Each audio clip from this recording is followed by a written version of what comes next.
Bueno, buenas tardes. Bienvenidos a esta nueva sesión del seminario de investigación del área de estadística de la Universidad de los Andes.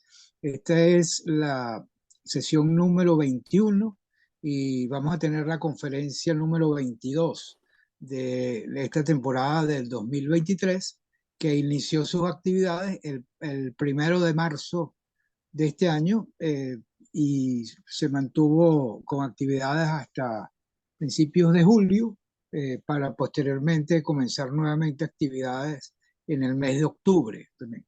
Hoy tenemos el honor de contar como conferencista, eh, a Nelson Alirio Cruz, conocido como Alirio Cruz también, quien es estadístico con maestría y doctorado en estadística. Es docente de estadística en el Departamento de Salud de Colectivos de la Facultad de Enfermería de la Universidad Nacional de Colombia, con experiencia en la enseñanza de la estadística, recolección, manejo, análisis y resumen de datos cualitativos y cuantitativos, manejo de software estadístico, entre ellos Python, R, SAS y SPSS, manejo de muestreo estadístico, diseño experimental, modelos lineales, machine learning, big data, procesamiento del lenguaje natural y procesamiento de imágenes. Para nosotros, reitero, es un honor tener a Lirio como conferencista. Recientemente obtuvo su título de doctor, hace aproximadamente unas 2 o 3 semanas le confirieron el título, y la conferencia que va a presentar hoy es uno de los tópicos que tocó en su trabajo doctoral, en la cual hizo varias publicaciones con Carlos Alberto Martínez. Hay una publicación con los Carmelo, también colegas también muy apreciados allá de Colombia. Ahora Carlos Alberto también está ahora en la Universidad Nacional, en el Departamento de Genética. Antes estaba en Agrosavia, y Carlos Alberto nos va a dar dentro de un mes una conferencia también, sobre un tópico. La conferencia del doctor Alirio Cruz tiene por título Modelamiento semiparamétrico con GEE en un diseño crossover. Y como mencioné, está presentada en un artículo también. Yo les voy a compartir el link del artículo para que lo lean también, para que tengan la oportunidad de verlo posterior a esta conferencia. Bueno, entonces, bueno, reitero nuevamente que es un honor para nosotros tenerte como conferencista, Lidia. A ver, entonces, bueno. Muchas gracias, buenas tardes a todos y todas. No, para mí es el placer poder presentar acá, hablar de lo que se logró en la tesis y si es, y si a alguien de acá le interesa trabajar más información, pues estaré abierto a cualquier trabajo, colaboración o información. Entonces, muchas gracias, Rafael. Y voy a presentar la pantalla. Vamos a ver si se presenta. Me avisan si están viendo mi pantalla. Ya se ve. Exacto. Uh-huh. Listo. Listo. Entonces voy a compartirles. Bueno, pero después les comparto el enlace del artículo y de algunos en los que se basa esta presentación. Entonces, lo que vamos a ver en la presentación, grosso modo, es cómo aplicar ecuaciones de estimación generalizadas con una parte semiparamétrica para diseños crossover en medidas repetidas. Y los avances que se lograron en la tesis, qué solución se da con dos ejemplos que les vengo a presentar, dos diseños crossover con medidas repetidas y los campos de acción sobre los que se puede trabajar después de este trabajo. Entonces, bueno, mi nombre es Nelson Alirio Cruz, solo que en redes sociales estoy como Alirio Cruz, que es lo que decía Rafael. Trabajo en la Facultad de Enfermería de la Universidad Nacional de Colombia. Mi director en esta tesis fue el profe Oscar Orlando Melo y mi codirector Carlos Alberto Martínez, también profesor de la Universidad Nacional. Entonces, tenemos una introducción, que son diseños crossover, cómo es el análisis usual de diseños crossover, qué es una ecuación de estimación generalizada y cómo es el modelamiento semiparamétrico. Todo a la luz de dos ejemplos que vamos a ir trabajando. Entonces, en ese orden de ideas vamos a empezar con el diseño. Uno de los diseños que dio origen a la tesis. Entonces, uno de los diseños fue un diseño con un experimento en alimentación de vacas en UAT, pero acá en Colombia, pero para esta exposición y para el tercer resultado que se obtuvo de la tesis, esos datos no cumplían algunos supuestos. Yo ahorita les digo que. Entonces, hay otro ejemplo, este es un poquito más conocido en la literatura, que es un experimento que se reporta en Jones y Kenward, que es un libro de diseños crossover sobre presión arterial. ¿Qué tenían? Tenían tres fármacos, un tratamiento A que era un placebo, un tratamiento B y C que eran 20 y 40 miligramos de un medicamento de prueba. Entonces tenemos tres tratamientos. ¿Por qué hacer un diseño crossover? Porque se quería que todas las personas, al tener pocos individuos, que todas las personas recibieran todos los tratamientos. Entonces lo que se hace es, miremos ahí en la tabla, el individuo 1 en el periodo 1, que era un periodo de 6 semanas, se le aplicaba el tratamiento, en este caso el placebo. Apenas terminaban las 6 semanas sin dejar ningún periodo de lavado. Un periodo de lavado en un diseño crossover es un periodo en el cual se deja de aplicar el tratamiento para hacer que el individuo descanse de los efectos. En este caso, por razones éticas, se decía, no, vamos a continuar con el tratamiento. Entonces se aplicaba el tratamiento B durante otro periodo y se aplicaba el tratamiento C después. Y así con 12 individuos, cada individuo recibía una de las 6 secuencias. Estaba la secuencia ABC, la secuencia BCA, CAB, CBA, BCA, BAC, las 6 secuencias que se pueden generar en la combinación de tres tratamientos. Cada individuo dentro del periodo lo citaban un día a mitad de periodo y le decían, siéntese, le medían la presión arterial, dejaban que estuviera sentado, después 15 minutos después le medían la presión arterial, le aplicaban el tratamiento a los 15 minutos y empezaban a medir 15, 30, 45, 60, 75, 90, 120 y 240 minutos después. Esa es la medida repetida que se genera. El individuo tiene 10 observaciones dentro del periodo y 3 periodos de observación. Y cada uno genera una secuencia de tratamientos. Entonces, aquí están las medias de la respuesta de los individuos, la respuesta promedio. En el subgráfico de la izquierda tenemos el tratamiento A. El tratamiento A en rojito es cuando se aplicaba de primeras, pues cómo está su promedio. El tratamiento en azul es cuando el tratamiento A se aplicaba de segundas y el 3 es cuando el tratamiento A se aplicaba de terceras. Ahí se ve un efecto que en el de terceras el tratamiento A tiene un peor desempeño. En el del centro está el tratamiento B y en el de la derecha el tratamiento C. Hay otro que les puedo enviar los datos porque son los datos, bueno, todos los datos están libres, así que se puede trabajar con cualquiera de los datos. Estos datos es un experimento de Pitchford en el 2020 en un experimento de espacio de trabajo. Entonces ahí se tenían, este ya tiene más datos y más observaciones. Entonces eran 288 participantes que se dividían en 4 grupos. Grupo 1, grupo 2, grupo 3 y grupo 4. Y en el periodo 1, ellos se ubicaban en una de 4 configuraciones de su espacio de trabajo. Este se hizo en las oficinas de Booking en Ámsterdam. ¿Cómo llegaron esos datos? Por uno de los referees en la revista de otro de los artículos de la tesis que dijo, aplíquenlo a este conjunto de datos a ver qué sucede. Porque sí, ustedes me lo están mostrando el experimento en 12 individuos acá, como en este de la presión arterial, pero ¿qué pasa si trabajamos con muchos más datos? Entonces aquí se tienen 288 individuos y cada individuo le colocaban un sensor a la silla, o sea, se le colocaba un sensor a la silla de la persona y se veía cada minuto si la persona estaba si la persona estaba sentada o no, pues si la silla estaba ocupada o no.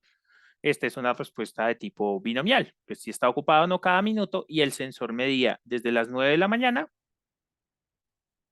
hasta las 6 de la tarde. Eran 8 horas, teniendo un corte de 13 a 14, que es la hora de almuerzo. Y ahí estaban los 3 tratamientos. Si alguien quiere ver más allá cómo se configura cada tratamiento, puede ir al enlace PITS, porque ahorita también se los dejo. Esos son datos que están libres y se pueden trabajar. Son casi 4 millones de observaciones, porque ellos miden también otro tipo de cosas y el sensor también medía otro tipo de variables. Pero para este ejemplo vamos a tomar cada minuto cuántas veces, o sea, si está ocupada o no la silla. Aquí está la curva de medias de ese experimento. Están los 4 grupos y cada uno qué tratamiento recibía. El campus, el control, el menú y el NEST, que son estos de Activity Base, Open Plan Control, Team Office y Zone Open Plan. Entonces, esto es, acá entonces se genera esa curva y eso es lo que hace interesante cómo modelar este tipo de experimentos. ¿Por qué? Voy a volver un poquito. Porque no es lo mismo estar bajo el tratamiento B durante un periodo y después recibir el tratamiento A que estar bajo un tratamiento B y después de recibir el tratamiento C. El tratamiento B puede dejar una memoria sobre los tratamientos que vienen y el tratamiento C también y el tratamiento D puede dejar una memoria y el tratamiento A puede dejar una memoria. ¿Memoria en qué sentido? Por ejemplo, en este caso es como cuando estamos durante una semana trabajando en un cierto tipo de configuración con los compañeros, llego a la siguiente semana y me dicen tiene que cambiar. Eso puede generar un efecto ya sea o positivo o negativo en ese tratamiento que estoy aplicando. Y esto es lo más interesante y lo más complicado de los diseños crossover. Y es esos efectos carryover, el efecto residual. Qué pena que no pronuncio la doble R, pero entonces son esos efectos residuales. Esos efectos residuales de lo que deja el tratamiento que está recibiendo la persona sobre el tratamiento que viene. Y es lo que en particular este artículo se concentra, cómo medir, y esta investigación, cómo medir esos efectos. Y además, usualmente, y que hay unas críticas de algunos farmacólogos y farmacoestadísticos que dicen, en la mayoría de investigaciones se asume que el efecto carryover es simple, es decir, que es lo mismo, o sea, cuando yo tengo un tratamiento, por ejemplo, el A, la memoria que él deja es igual para el tratamiento B, para el tratamiento C, para el tratamiento D. Y eso es un carryover simple. Ellos dicen que es muy restrictivo. No es lo mismo estar en una dosis alta y pasar a un placebo que estar en una dosis alta y pasar a una dosis media. Entonces se asumen los efectos carryover complejos, que es cuando la memoria no solo depende de quién estás, del tratamiento que estaba recibiendo, sino del que va a recibir. Hay una interacción entre el tratamiento que estaba y el que viene. Y esos son efectos carryover complejos. El problema es que hasta antes de esta investigación no se tenía una metodología de cómo medir efectos cardiovasculares complejos. Entonces se decía, si existen no los puedo medir, entonces asumamos que no existen. Y ahí venía una crítica gigante. Entonces, vamos para adelante. Antecedentes, aquí hay algunos antecedentes que se pueden observar de qué es lo que se hace, de lo que se hace usualmente. Se enfoca en modelos lineales generalizados o en modelos lineales generalizados mixtos o en ecuaciones de estimación generalizadas. Me gusta colocar la 5 porque es una discusión vieja de Fleiss y Stephenson que demuestran que cuando hay efectos carryover complejos, o sea, cuando uno hace una simulación asumiendo que hay efectos carryover complejos y después estima los modelos, todos los modelos tienen un sesgo, incluso los que asumen efectos carryover simples. Entonces ellos discutían, ¿es mejor no asumir efectos carryover que asumirlos mal? Y fue una discusión que no se le da una respuesta, no se le da una respuesta. Les cuento ahí una anécdota. Nosotros estábamos asumiendo efectos carryover simples. Cuando pasamos a la revista Statistical Methods in Medical Research, uno de los jurados fue, uno de los revisores fue Sen, y él dijo, pero otra investigación haciendo efectos carryover complejos. Y nos envió el artículo de Fleiss y el del mismo de hace 30 años, diciendo eso no tiene sentido asumirlo. Y ahí fue donde nos asustamos porque fue como toda la tesis, llevamos 3 años trabajando en la tesis, no habíamos leído eso y todo todo se va a ir a la caneca. Pero el algoritmo que entonces ahí en ese artículo, dentro de la investigación, logramos encontrar una forma de estimarlos y es lo que le dio todo el soporte a ese artículo porque se logró dar una respuesta a ese problema. Y bajo ciertas condiciones, que es tener al menos 5 medidas repetidas, es posible estimar efectos cardiovasculares complejos. ¿Cómo? Entonces, lo primero es por qué usar ecuaciones de estimación generalizadas y no, por ejemplo, modelos lineales generalizados. Porque, claro, estamos asumiendo que la respuesta está en la familia exponencial. Por ejemplo, en el caso de la presión arterial, es la presión arterial de las personas, puede ajustarse a una distribución normal o incluso a una distribución gamma. O alguien diría, hacemos una transformación de pronto por ahí por el logaritmo y obtenemos algo que es normal, ¿para qué complicarnos? Pero en el caso de si la persona está sentada o no en su puesto de trabajo, eso es una respuesta binomial. Entonces podemos trabajar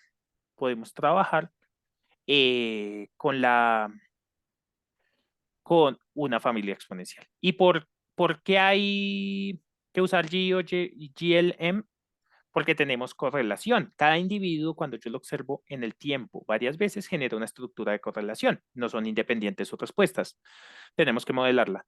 Y en ese, ecuaciones de estimación generalizadas da una estimación más robusta de los efectos fijos.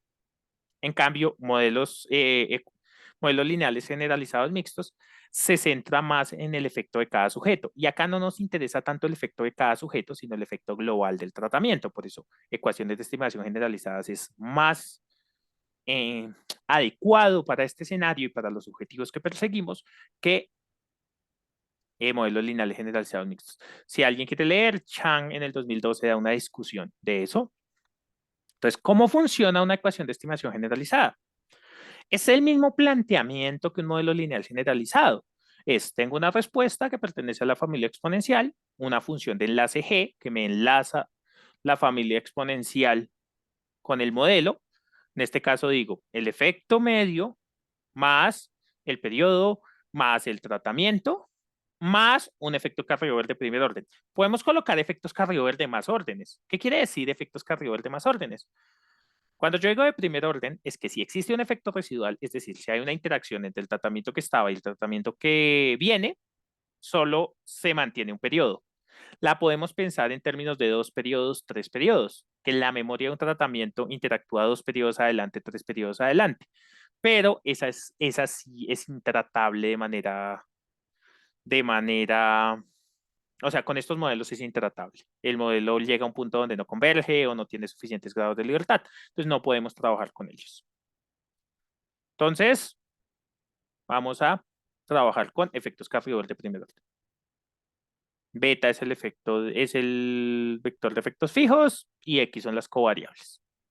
Entonces, ¿qué se le adiciona con respecto a un modelo lineal generalizado? Que tenemos que la matriz de correlación de un mismo individuo, de las medidas de un individuo, por ejemplo, en el caso de presión arterial, de las 30 observaciones de cada individuo, es una matriz de tamaño 30 por 30, tiene una estructura de correlación R de alfa.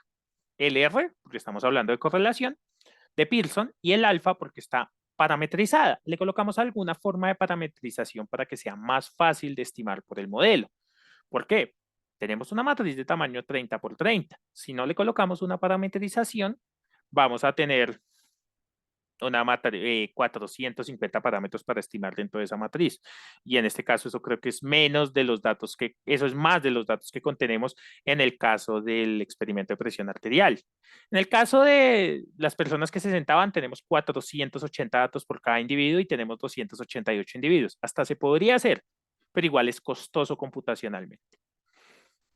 Entonces aquí coloco 2 ejemplos de reparametrización. Por ejemplo, tengo qué pasa si R de alfa es intercambiable, que quiere decir que la correlación se mantiene estable en el tiempo, y el R de alfa podría ser autorregresivo, que quiere decir la correlación que hay entre las mismas respuestas de un individuo va disminuyendo a medida que pasa el tiempo. Voy a tomar agua, segundo.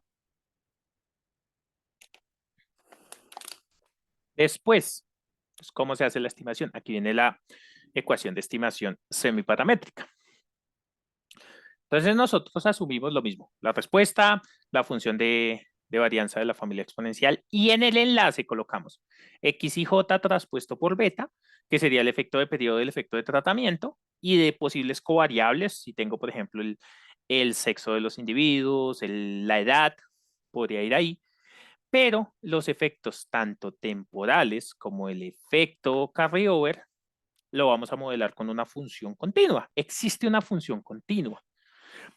Ahí se podría, por ejemplo, colocar de manera lineal o de manera cuadrática, pero son muy restrictivas. Y si se acuerdan en los gráficos que les mostré inicialmente de cómo se comportaba la proporción de ocupación o la presión arterial, no tiene un comportamiento ni lineal ni cuadrático. Me tocaría complicar un poco más la estructura. Entonces lo que coloco es, tanto hay un efecto temporal, perdón, lo señalo acá, este F de Z y J es cómo se comporta la variable en el tiempo dentro del periodo, y estos son los posibles efectos carryover.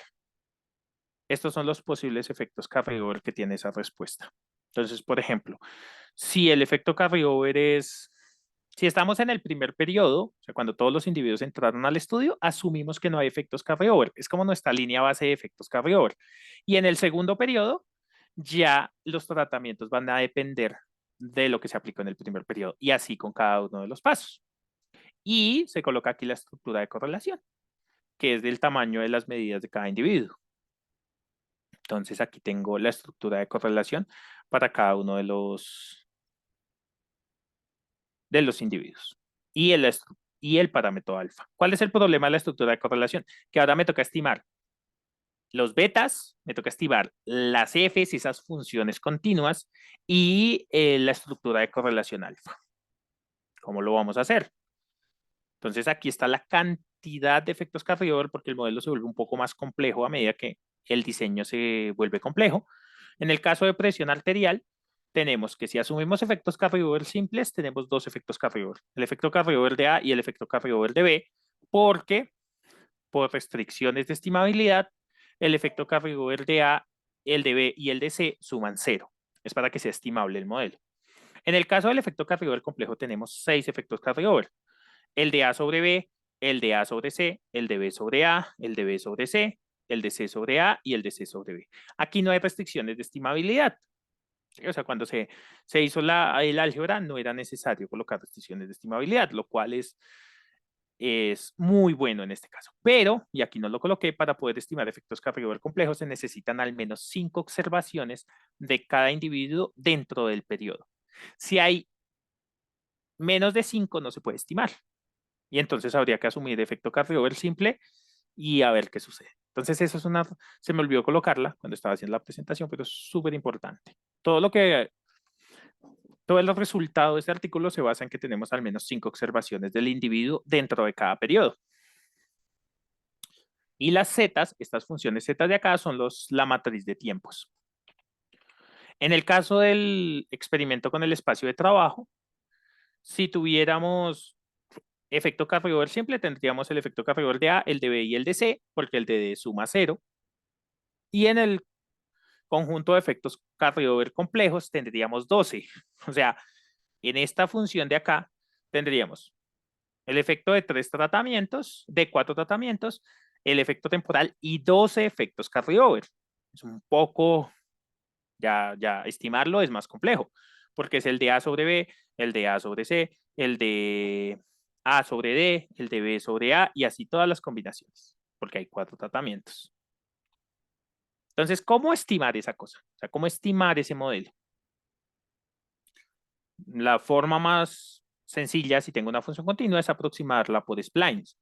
Entonces, asumo que hay una estructura de splines que la determina y construyo las ecuaciones de estimación. Las ecuaciones de estimación, entonces acá se hacen de manera secuencial, porque tengo los parámetros del efecto carryover, o sea, estimar la función de los efectos carryover, estimar la función temporal, estimar la función de los tratamientos y estimar la estructura de correlación. Son 4 ecuaciones y, por ejemplo, la ecuación de efectos carryover son de 12, en el caso del experimento de trabajo serían de 12, en el caso de la presión arterial serían de 6. Entonces aquí está cómo se estima el efecto temporal, entonces hay que colocar valores para alfa, alfa 2 y beta, que son las otras estructuras. Esta es una ecuación funcional porque depende del tiempo, o sea, tiene que cumplirse en cada tiempo. Para el efecto carryover aquí también, para el efecto carryover está en el tiempo y para cada uno de los efectos. Y para beta, sí son las estructuras de las ecuaciones de estimación generalizadas usuales, que para alguien que haya trabajado con diseños, con modelos lineales generalizados, esta ecuación de acá es la ecuación típica de un modelo lineal generalizado. Solo que aquí está V de 3 i es una función de varianza que tiene en cuenta la correlación del individuo. Entonces es una extensión de los modelos lineales generalizados. Y aquí está cómo se estima la correlación, que se basa en los residuales de Pearson. Lo que hizo Liani Seger y después Pan en el 2001. Es decir, efectivamente la estructura de correlación se puede estimar solo usando los residuales de Pearson del modelo lineal. Y por ahí se estima.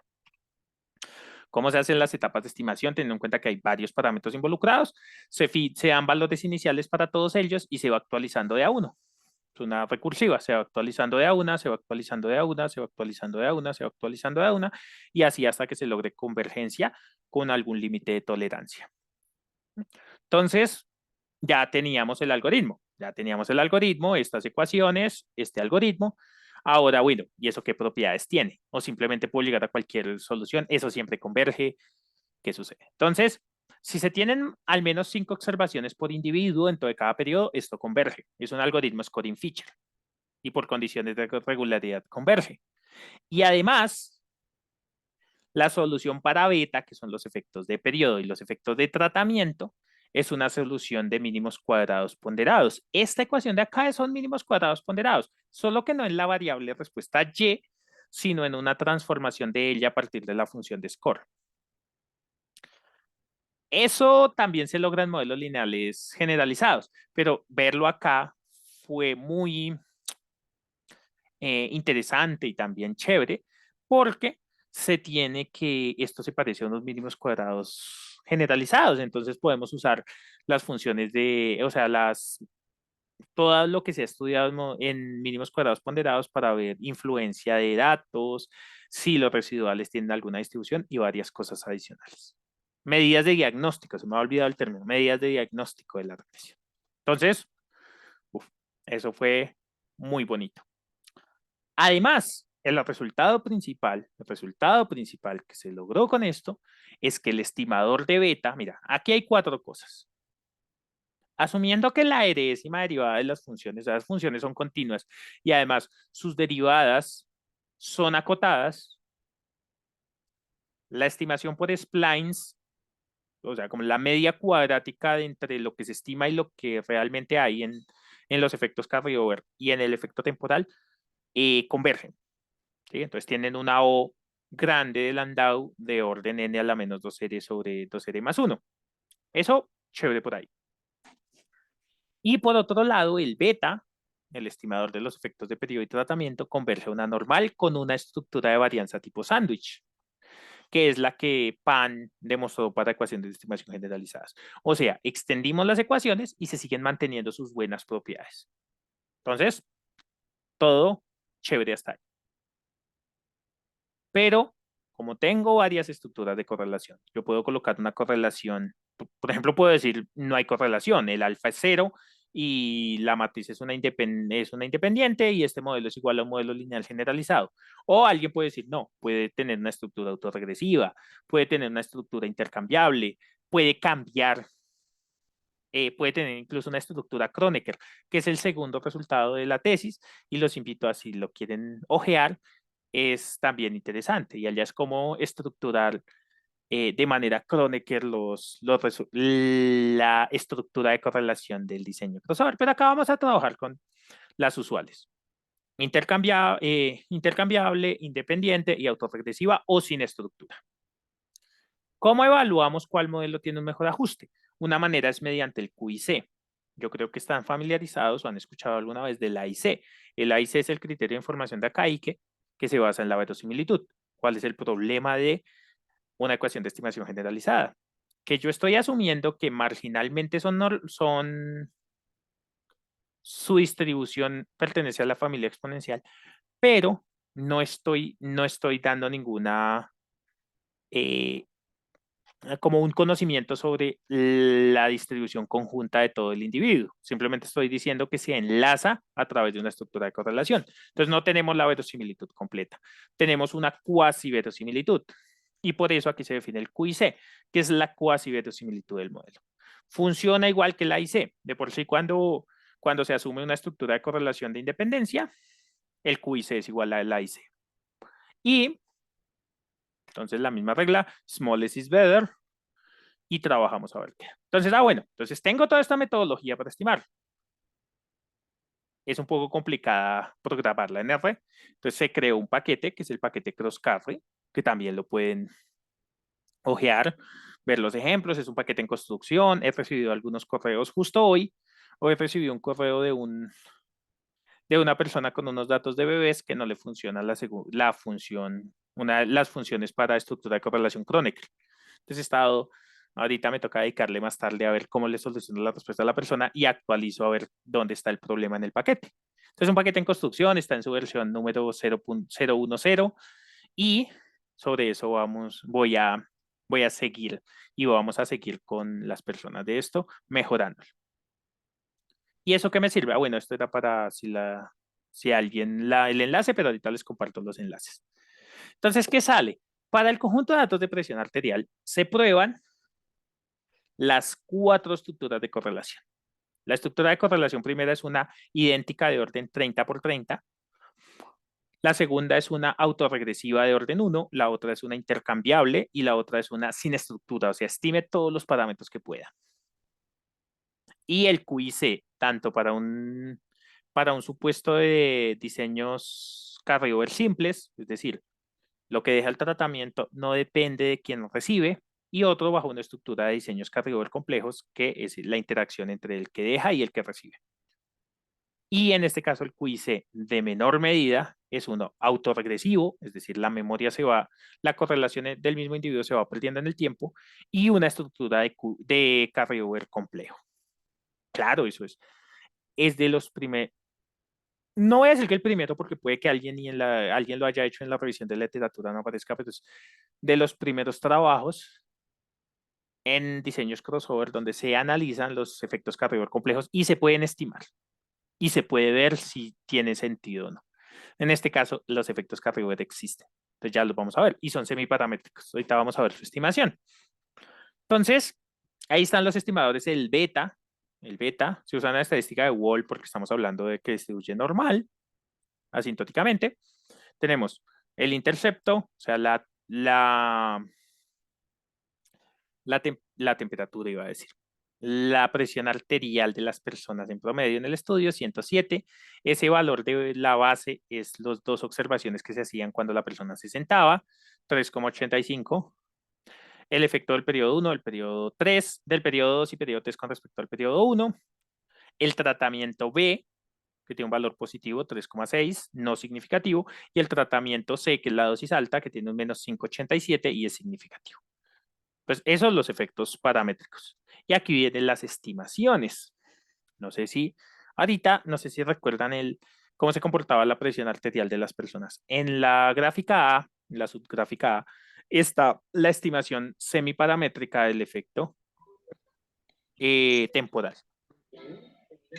En la otra están los residuales, el QQ-plot de los residuales, como siguen siendo mínimos cuadrados generalizados. Entonces lo que tenemos es que eso sí debería parecer a una normal. En la parte C tenemos el efecto carryover de A sobre B. En la parte, el otro es de B sobre A. Ese de A sobre B es positivo y se me olvidó, positivo y significativo. Es decir, un individuo, porque eso se discutió con con farmacólogos, posiblemente es porque el hecho de que la persona esté recibiendo un tratamiento, un placebo, y después reciba el tratamiento B, ese tratamiento B le va a tocar más complicado con esas personas que estaban recibiendo el placebo. Pero aquí me estoy aventurando a dar conclusiones más allá de la estadística. Y aquí están los otros 4 efectos carryover, su estimación, cómo se comporta en el tiempo. Y aquí está para el experimento del espacio de trabajo. El experimento para el espacio de trabajo es tenemos lo mismo, el estimador, el error estándar, la estadística de Wall, y tenemos el intercepto de la proporción de personas que está ocupando su silla de trabajo. Está la oleada 2, la oleada 3 y la oleada 4, que eso es como en los datos llaman el periodo 2, el periodo 3, el periodo 4. Y también está los tres tratamientos, control, menú y NES comparados con, se me olvidó en este caso cuál es el base que toma acá. Área, se llama área, el control. Y ahí está los estimados. La ocupación fue más alta en menú, que si me permiten, me voy a devolver un poquito a la gráfica. Es que no la coloqué acá después, que bobo. Un segundito acá. Me está diciendo que el menú tiene el efecto más alto. El menú en este caso es el azul. Si se dan cuenta, el color azul en el grupo 2, en el grupo 4 y en el grupo 3 tiene un valor más alto. Entonces está diciendo, la ocupación de las sillas en la configuración de menú, o sea, la ocupación de las sillas es más alta. Entonces, eso es lo que está devolviendo acá en este estimador donde el menú es positivo. Es positivo. Todo el código, si alguno quiere replicar el ejercicio, se demora un poco. Todo el código está en este enlace de GitHub. No sé si podemos enviarle la presentación.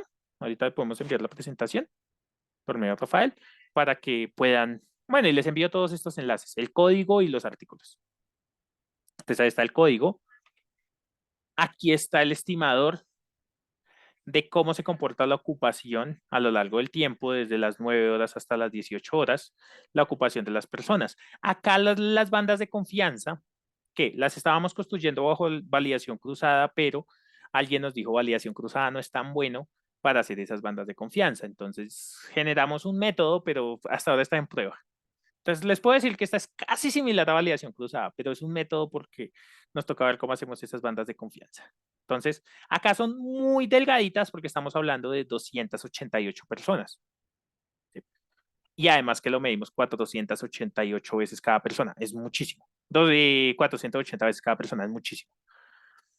Y aquí solo les coloco el efecto del tratamiento A sobre el tratamiento B, en este caso del área sobre el control. Entonces ahí está un efecto de tratamiento, un efecto carryover que se hace, o sea, la configuración, y esto es chévere, la configuración de cómo se ocupan las personas su silla de trabajo. Este es un tratamiento que castiga al que viene, sobre todo en las horas de la tarde. O sea, si usted estaba acostumbrado, por ejemplo, a trabajar en grupitos de a 4 personas y llega después y le dicen, no, ahora van a trabajar todos en un espacio abierto, sin ningún tipo de grupos de trabajo, a ese tratamiento le va a ir mal en las horas de la tarde. Y esos son los tipos de conclusiones que se pueden sacar con esta metodología. Cómo un tratamiento específicamente afecta al que viene.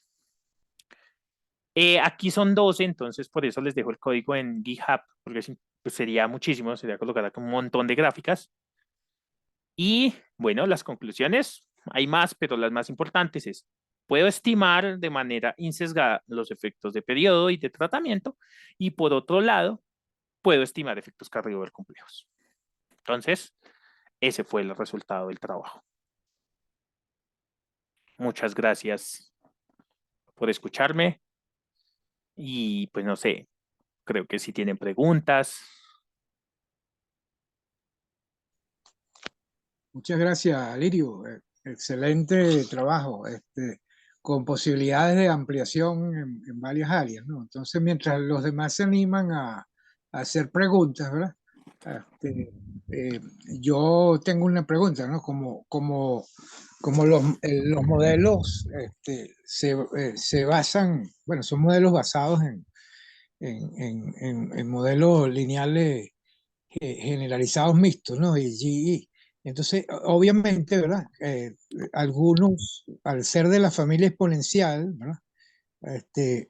Caen dentro de los modelos del campo gaussiano. Por lo tanto, las ampliaciones a, al- a- a probar con modelos bayesianos, con metodología INLA, perfectamente tendría cabida. Claro, es complejo por la cantidad de parámetros que habría que encontrar su distribución también en este caso también. Pero es una posibilidad abierta que hay para esto también. ¿Han considerado esa posibilidad? Sí, de por sí, bueno, es que se me olvidó la parte más importante y es en qué vamos. Y que si alguien lee esto. Primero tenemos varios inconvenientes con datos faltantes.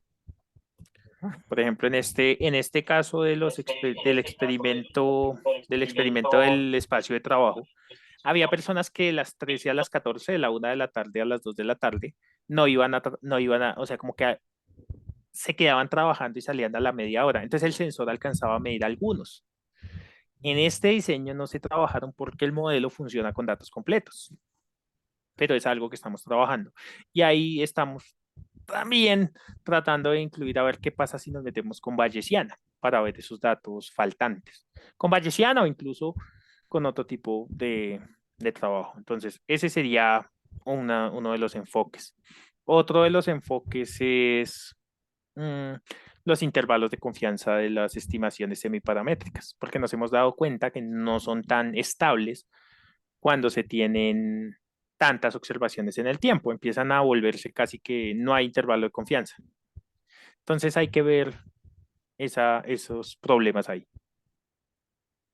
Entonces hay dos temas abiertos también para el que quiera trabajar e incorporarse también, ¿no es cierto? También en Claro. ese, por supuesto, ¿no? Sí. Si hay algún otro comentario o alguna pregunta entre los asistentes. Sí. Ajá. ¿Alguien iba a hacer un comentario?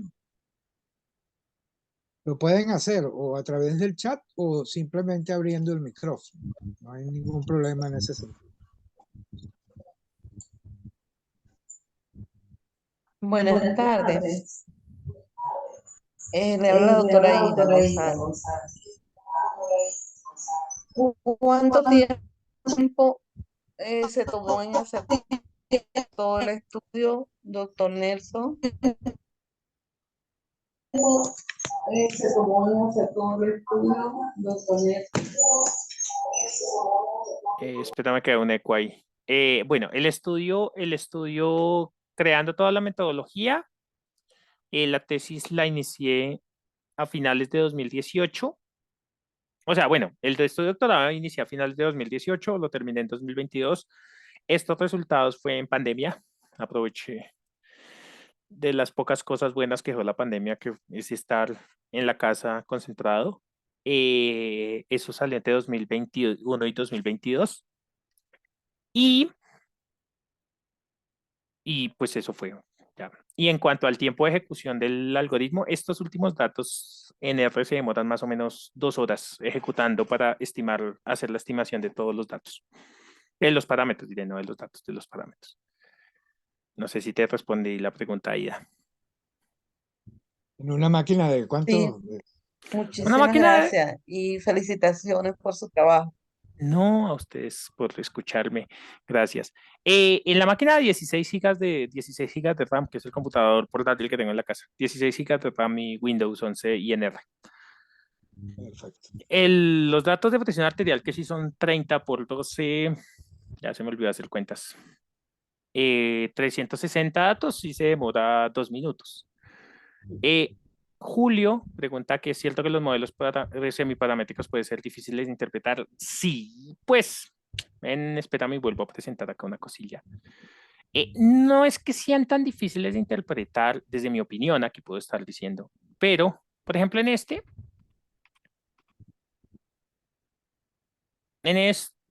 es el histórico que le deja a B. Entonces, se podría interpretar porque estamos con un enlace normal, con enlaces, con un enlace de identidad. Pero esto es un efecto sobre el logit del siguiente tratamiento. Tocaría hacerle la exponencial y esa sería la razón de odds. Entonces, el problema es la función de enlace. Yo creería que es más la función de enlace y que cambia en el tiempo, o sea, esa estimación cambia en el tiempo, estoy diciendo. El tratamiento A las 10 de la mañana deja un efecto residual, o sea, al tratamiento B a las 10 de la mañana, el tratamiento A deja un efecto residual de tanto. A mediodía de tanto, a las 14 de tanto, a las 16 de tanto. Y eso sí puede ser complejo de analizar. De por sí ahí me abres el otro camino y es cómo interpretar que esos efectos carryover sean complejos y que su estimación sea semiparamétrica. Gracias por la pregunta.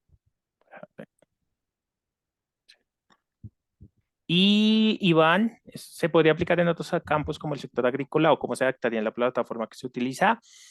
Se puede en cualquier experimento crossover, de por si aquí tenemos uno de presión arterial, uno de espacio de trabajo, y si leen los otros estudios de la tesis, hay uno con vacas, con alimentación en vacas, y uno con hidratación de niños con agua potable en una zona rural dispersa.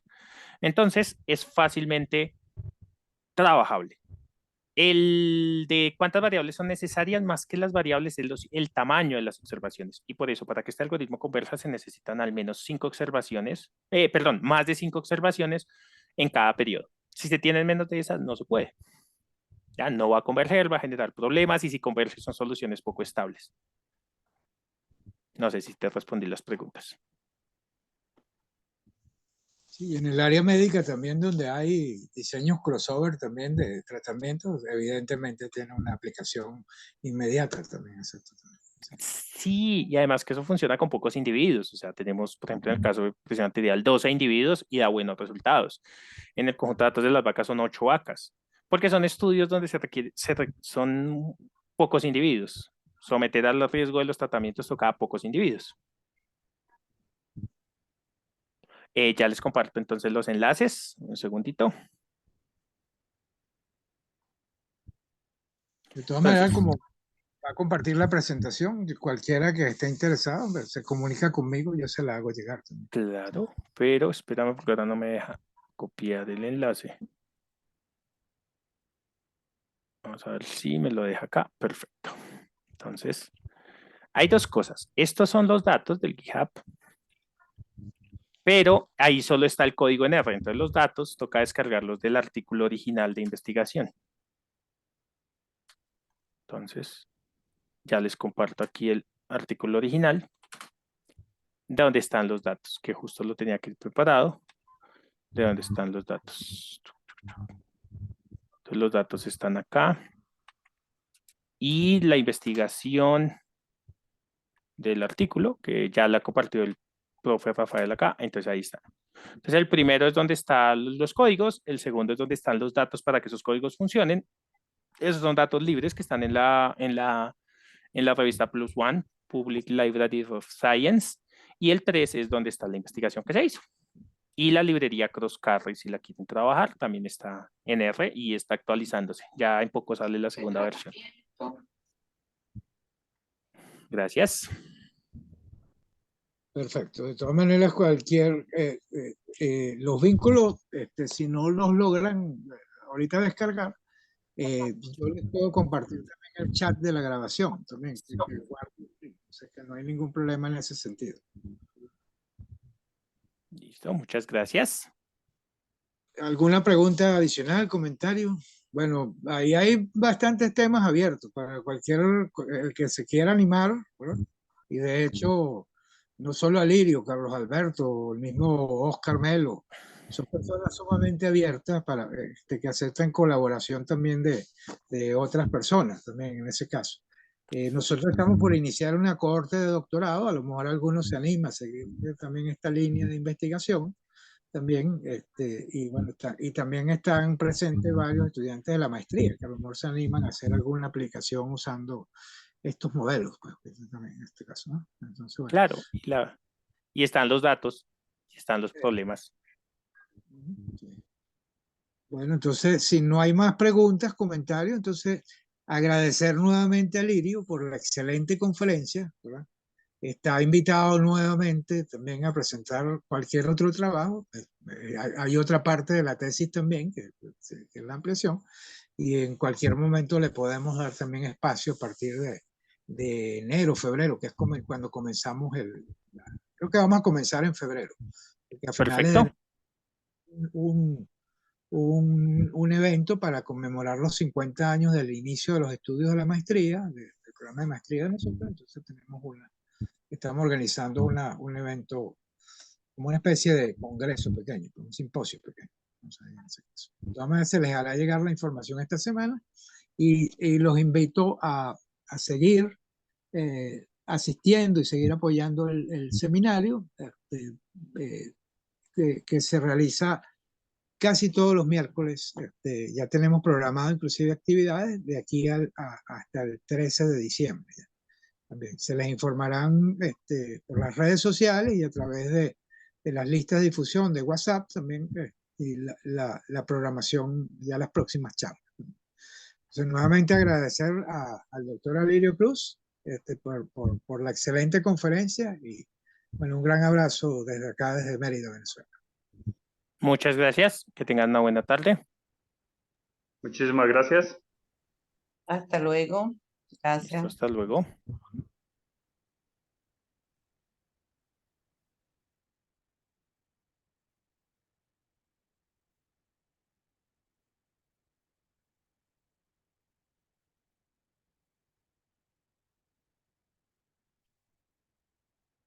Hasta luego, profesor Borges. Buena tarde. Bueno, hasta luego. Buenas tardes, ¿no?